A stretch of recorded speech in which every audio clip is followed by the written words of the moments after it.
Pourquoi ne faut-il pas confondre informer et rendre des comptes? C'est pas la même chose.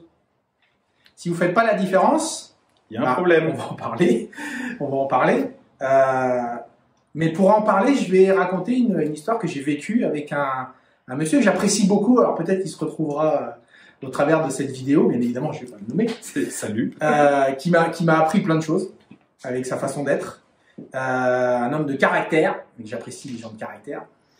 Et un jour, je le croise, donc on était sur un parking, et donc moi je sortais de l'établissement et lui il arrivait, et je le vois de loin, et donc j'allais pour le saluer, pour lui dire bonjour. Et il y a un de ses collaborateurs, donc lui il était le chef de cette personne qui arrive, et qui lui dit, donc moi j'arrive juste à ce moment-là, et qui lui dit, il faut que je t'informe d'un truc, et là, cette personne, qui est donc le chef, lui dit, stop, je t'arrête tout de suite, tu me rends compte, moi je t'informe. C'est pas le même chemin. Le chef informe ses collaborateurs, le collaborateur, il rend compte à sa hiérarchie. C'est pas du tout le même niveau. Et j'ai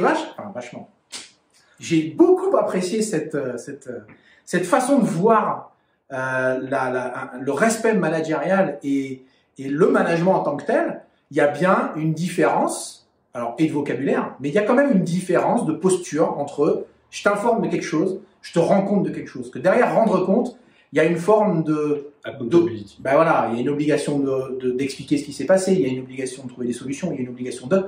Je t'informe, c'est tiens, je te donne l'info et puis je m'en vais. Je vais continuer à faire ma vie. C'est pas la même chose. Ciao. Donc faites bien la différence entre informer et rendre compte. Quand vous allez voir votre patron, vous lui rendez des comptes.